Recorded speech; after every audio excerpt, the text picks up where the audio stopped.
Ladies and gentlemen, there's a sacred silence between 3 a.m. and 5 a.m. The world sleeps, unaware, undisturbed. But the sky, oh, the sky whispers to the few who dare to rise. This is not just about waking up early. It's about waking up within. It's about finding that quiet moment before the chaos begins. It's in that hour when your soul gets a chance to breathe, uncluttered by the noise of the world. You see, healing doesn't scream. Growth doesn't make announcements. And clarity doesn't come banging on the door. It comes in stillness, in surrender, when you sit alone in the dark and listen to your heart speak truths you've been too distracted to hear all day. That's what this hour is for. Between 3 and 5 in the morning, God is closest. Not because He moves closer, but because we finally move away from the distractions, the ego, the performance. We meet ourselves without the masks.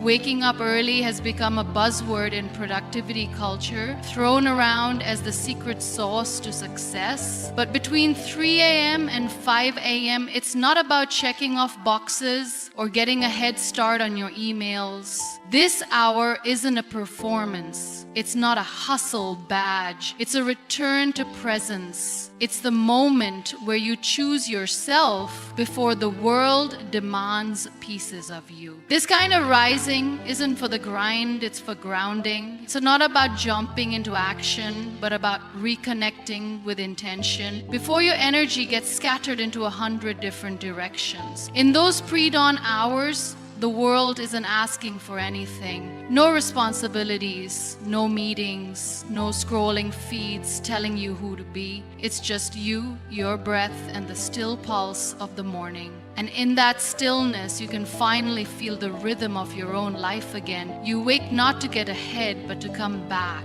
to your values, your clarity, your peace. That's the kind of presence you can't buy, fake, or rush. You have to meet it in the quiet. You have to be willing to wake when it's inconvenient. You have to want your own truth more than your comfort. Presence is different from awareness. You can be aware all day long and still be disconnected. You can be conscious of your tasks, your deadlines, your goals, and still feel numb inside. But presence is sacred. It's being fully in the moment with yourself. No distractions, no masks. It's showing up not as the version of you the world expects, but the version of you that exists before expectation ever touches you. And that version, it's quieter, more tender, and usually buried beneath layers of noise. You don't meet it at noon in a crowded room. You meet it in the dark when the world is still and your soul starts to stir. This kind of rising teaches you to slow down before the day speeds you up.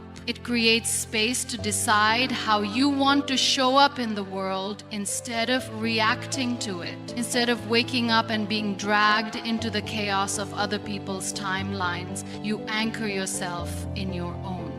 You begin to lead your day instead of being led by it, and that leadership doesn't always look loud or impressive. Sometimes it's as quiet as breathing deeply. Sometimes it's as simple as not checking your phone. Sometimes it's choosing a thought that brings you peace over one that brings you panic.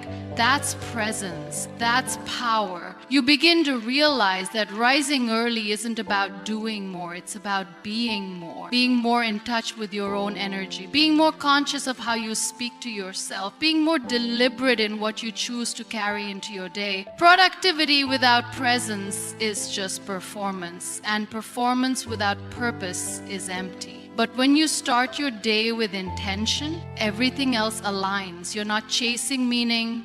It follows you quietly, patiently, because you've made space for it. There is something ancient about waking up before the sun.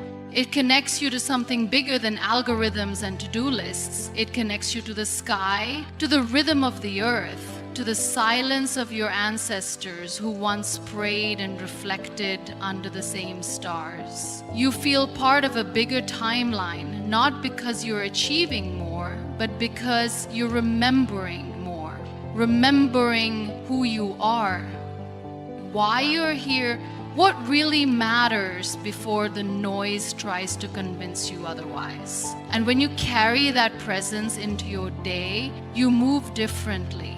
You speak differently. You listen differently because you're no longer just existing. You're living from the inside out.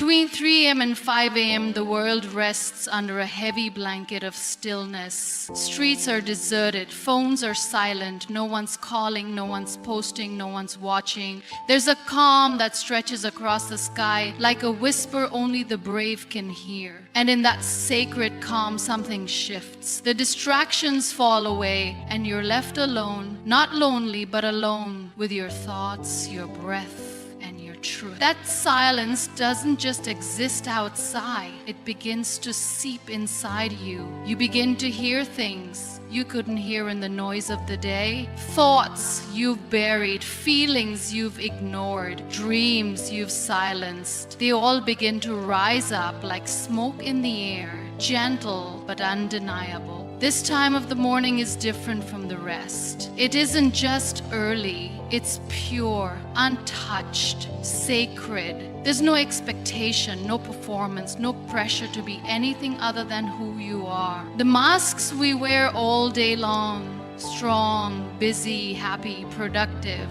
they fall off. And what's left is raw, unfiltered honesty. You see yourself for who you are, not who the world says you should be. There's no applause, no audience, just your soul, finally unmuted. And that's why it's powerful, because the silence outside creates space for the truth inside to speak. Most people fear silence. They fill it with music, with chatter, with scrolling. But in those early hours, there's nowhere to run. You either face yourself or you stay asleep, figuratively and literally. And when you choose to rise in that silence, you're not just waking up from sleep, you're waking up from autopilot. You start noticing the thoughts that sneak in without permission. You realize which emotions you've been suppressing and which dreams you've been postponing. It's not always comfortable. In fact, it rarely is. But it's real, and realness is where healing begins. There's also a strange kind of strength in being awake when the rest of the world isn't. Not because it makes you superior, but because it makes you available to your own spirit. That availability opens doors, ideas come more clearly, decisions feel less clouded, your heart, instead of racing to keep up with life, finally gets a chance to speak. And if you listen closely, you'll hear what it's been trying to say all along. That you're tired, that you're hopeful, that you're scared, that you're brave, that you're still standing. It all rises up in the silence, asking to be noticed. There's no noise to drown out your intuition at this hour. No traffic, no emails, no deadlines breathing down your neck. Just breath, just life, just you. You begin to remember things you'd forgotten in the rush. You remember what matters, who matters. You remember your younger self, the one who used to dream fearlessly. You see the gap between who you are and who you're meant to be, not as a failure, but as an invitation to close that gap one quiet morning at a time. In this silence, even your fears start to look different. They're not monsters anymore. They're messages telling you what needs healing, what needs letting go, what needs your courage. The world during the day tells you to move faster, but this silence tells you to slow down, to feel, to be. It's in this space that clarity finds you, not with a bang, but with a soft knock on your soul's door. And when you open it, you don't find answers, you find yourself. Prayer at this hour isn't about ritual or routine. It's not the kind of prayer you perform out of habit or obligation. Between 3 a.m. and 5 a.m., prayer becomes something else entirely. It becomes a conversation, raw and unedited. It's not polished or rehearsed.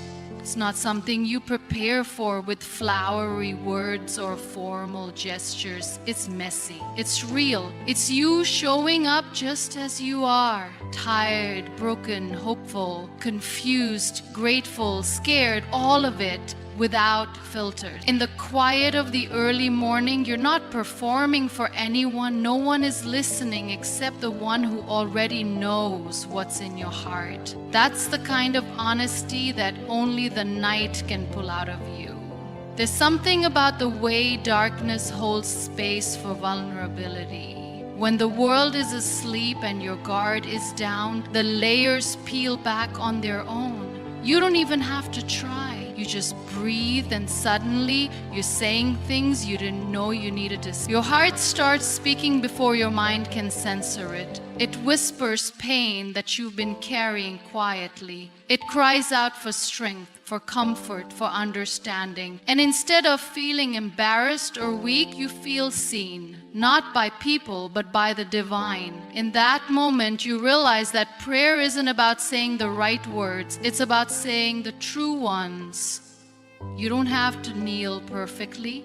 You don't have to recite flawless verses. Sometimes prayer is just sitting still and breathing. Sometimes it's crying without a single word. Sometimes it's asking why again and again until you have nothing left but silence. And that silence, it becomes part of the prayer too. It says what words can't. It's the soul's language when it has run out of syllables. Between 3 a.m. and 5 a.m., that silence is full. It holds more emotion than 1,000 speeches. And in that stillness, you begin to understand that prayer is more than a request. It's a relationship, a lifeline, a place you return to, not to be fixed, but to be held. People often think prayer is about changing your circumstances. But in these sacred hours, you learn it's really about changing your perspective. You lay your burdens down, not so they magically disappear, but so they don't crush you. You surrender, not because you're giving up, but because you trust there's a strength greater than yours. And in doing that, you're no longer alone with your struggle. You're no longer carrying your pain in silence. You're handing it over, piece by piece, to something bigger, kinder, and infinitely more patient. There's a peace that wraps around you when you pray at this time. Not always immediately, not always dramatically, but it comes sometimes in the form of an answer, sometimes in the form of release, sometimes just in the form of breath, the kind that comes a little easier than before. It doesn't matter how you pray. It doesn't matter if your voice shakes or your words fall apart. What matters is that you show up, that you let the walls fall, that you speak or cry or sit there in silence with your hands open and your heart even more so. The world spends so much time telling you to be strong, to keep moving, to pretend you're fine. But in these early hours, prayer tells you the opposite. It tells you it's okay to be tired. It's okay to feel lost. It's okay to not have it all figured out. You're not expected to be perfect here. You're just expected to be present, to come as you are. And when you do, something shifts. Not always outside, but definitely within. Because prayer at this hour doesn't change who God is. It changes who you remember you are. Writing in the early hours of the morning is not just a practice, it's a sacred purge. Between 3 a.m. and 5 a.m., when the world is hushed and the air feels heavier with meaning, your thoughts come out unfiltered. You don't write to impress. You don't write to be understood. You write because there's something inside you that refuses to stay silent any longer. And in that silence, the pen becomes a witness. The page becomes your confession booth. There is no judgment here, no need to sugarcoat your reality or dress your emotions in poetry. This kind of writing is raw, it's often messy. It doesn't care for grammar or elegance. It just wants to be. When the sun hasn't yet risen, your defenses are still asleep. Your mind hasn't put on its mask for the day. You're not thinking about who's watching, who's reading, who's liking. You're just pouring memories you thought you'd forgotten, thoughts you didn't know were hiding, regrets you've tucked away under busyness. All of it begins to surface like dust finally catching the light. Writing at this hour doesn't always make sense. Sometimes it rambles, sometimes it circles the same idea over and over. But even in that repetition, there is revelation. You start to see patterns. You notice what keeps haunting you, what keeps calling you, what you keep denying. There's an intimacy to putting your pain, your joy, your confusion into words when everyone else is asleep. It's like sending a letter to yourself across time, a record of where you are, what you're feeling, and what you're fighting for. Some mornings, the words come slowly like drops from a tired faucet. Other times, they rush out like a storm that's been held back too long. But no matter the pace, every word is a release, a weight off your chest, a sigh on paper. And even if no one else reads it, you read it. And in doing so, you learn to understand yourself a little more. Writing at this hour gives you space to process what the day doesn't give you time to feel. The things you brushed off, the emotions you suppressed, the questions you didn't have time to ask, they all come back when the noise dies down. You write not to escape them, but to face them. And strangely, the more you write, the less power they hold over you. It's not therapy in the traditional sense, but it is healing, because there is power in naming things, in turning vague feelings into specific words, in pulling shadows into the light where they can't scare you as much. It's not always deep. Sometimes it's nonsense. Sometimes it's dreams, ideas, random thoughts about life, or even jokes that don't make sense later. And that's okay. The point is not to create something perfect. The point is to empty yourself, to unload what the soul has been carrying so you don't drag it into a new day. And sometimes, tucked between the chaos and scribbles, you find clarity. You write a sentence and it hits you like lightning. That's what you've been feeling. That's what you needed to hear. And the best part, it came from you. No one teaches you how to do this. You just start. You grab a pen or open a document and you let go. You write like nobody's reading because they aren't. You write like your life depends on it because some mornings it does.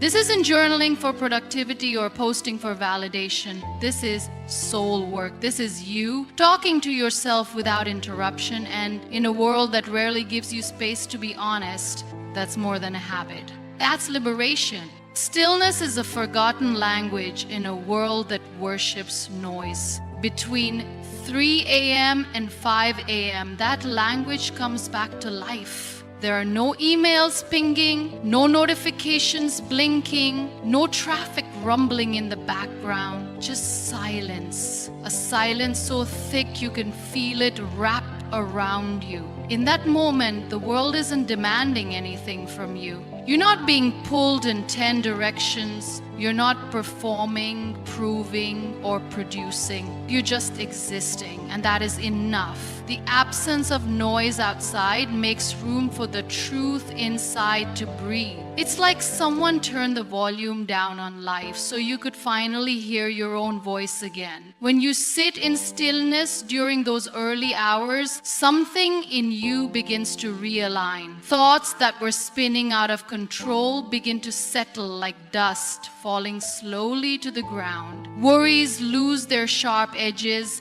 Regret stops screaming. The mind stops racing toward the next task, the next goal, the next distraction. It just pauses, and in that pause you notice things you missed in the rush. The way your shoulders have been tense for days, the heaviness you've been carrying in your chest, the questions you've been avoiding. Stillness doesn't erase these things, but it introduces you to them in a softer way. It invites you to sit with them, not to solve them, but to understand them. Most people are afraid of stillness because they equate it with emptiness. But true stillness isn't empty, it's full of presence, full of awareness, full of truth. It's where clarity comes from. Not the kind of clarity you force with overthinking, but the kind that arises when you finally stop trying so hard. It sneaks in when you least expect it. A quiet understanding, a gut feeling, a sudden realization that settles into your bones like something you always knew but forgot. Stillness is where the fog lifts, where answers appear not because you chased them, but because you made space for them in the rush of the day. It's easy to mistake motion for progress. You check off lists, answer calls, hustle from one thing to the next, but movement without direction is just noise. And noise drowns out the inner compass that tries to guide you. Stillness brings you back to that compass. It helps you ask the hard questions. Am I moving towards something meaningful or just running from discomfort? Am I living a life I chose or one that was chosen for me? Am I reacting or am I creating? These questions don't always have immediate answers, but stillness makes room for them to rise. This kind of stillness is not about being passive, it's not laziness or avoidance, it's the most active kind of presence. It's choosing to be fully here, fully aware, without trying to fix, perform, or escape. It's uncomfortable at first because we're so used to stimulation, we're addicted to distraction, but once you sit with it long enough, you begin to crave it, you begin to trust it, and eventually you begin to recognize it as a source of strength. Because only when the noise stops do you hear what your life has been trying to tell you. It's in the stillness of those early hours that you realize how much wisdom you've been carrying all along. Not from books, not from podcasts, but from your own lived experience, from your own intuition. You don't need to be told who you are. You just need to be quiet enough to remember. You begin to notice the gap between who you are and who you're becoming.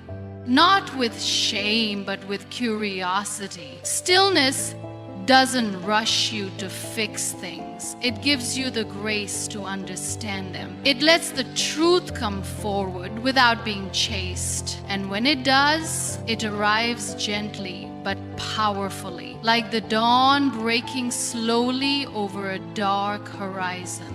Between 3 a.m. and 5 a.m., there's a kind of sacred intimacy that exists between you and yourself. No filters, no roles, no expectations pressing down on your shoulders. This is the hour when you meet the version of you that you rarely get to see during the day. The one who isn't trying to impress, perform, or survive. It's not about proving anything. It's not about productivity or perfection. It's about presence, about showing up for your own soul when the rest of the world is too busy sleeping to notice. There's no audience here, just you, stripped of the noise, stripped of the pretending, standing quietly in front of your own truth. This is the time when your soul is most unguarded, the masks fall away without force, the social performance shuts off on its own. You're not the student, the parent, the worker, the achiever. You're just a being, a human being, not a human doing. And in that quiet state, you realize how rare it is to actually sit with yourself like this. We spend so much of our days outward facing, responding, reacting, running. But in these early hours, everything turns inward. Your thoughts rise to the surface without interruption. Your emotions knock softly instead of screaming. Your truth feels less like a burden and more like a companion. When you meet yourself in this hour, it's not always pretty. Sometimes you're exhausted, sometimes you're anxious, sometimes you don't like what you see. But that's the point. This hour doesn't require you to be fine. It invites you to be honest, to sit with what is, not what should be. To look yourself in the eyes and say, okay, let's talk. The darkness doesn't hide you, it reveals you. And that revelation isn't meant to shame you, it's meant to hold you. Because when the world isn't watching, you're allowed to be soft, you're allowed to be confused, you're allowed to not have it all figured out. You begin to understand that self-meeting is the beginning of self-healing. Not the kind of healing that's glamorized with candles and mantras, but the gritty, gut-wrenching kind that requires you to sit with your brokenness and not flinch. In that space, you don't need advice. You don't need answers. You just need presence. A gentle acknowledgement that you exist beyond your productivity, beyond your trauma, beyond your titles. You begin to realize how long you've been avoiding your own gaze. How long you've been too busy or too afraid to check in with the one person you spend your whole life with. You. This is also the hour where your intuition speaks the loudest, not because it suddenly grows stronger, but because everything else goes quiet. The opinions of others, the constant barrage of thoughts, the weight of past failures and future worries, they all fade just enough for you to hear that quiet inner voice that says, this is who you are. This is what you need. This is what you're capable of. And hearing that voice, even if it's shaky, even if it's small, changes the entire course of your day. Because it's not just guidance, it's remembrance. A coming home to yourself. What you do in this hour doesn't need to be dramatic. You don't need to meditate perfectly or write a masterpiece. Sometimes just sitting with a warm drink in silence is enough. Sometimes just placing your hand on your heart and breathing is enough. Because what matters most isn't what you do. It's that you showed up, that you made space, that you remembered your own name before the world tried to rename you.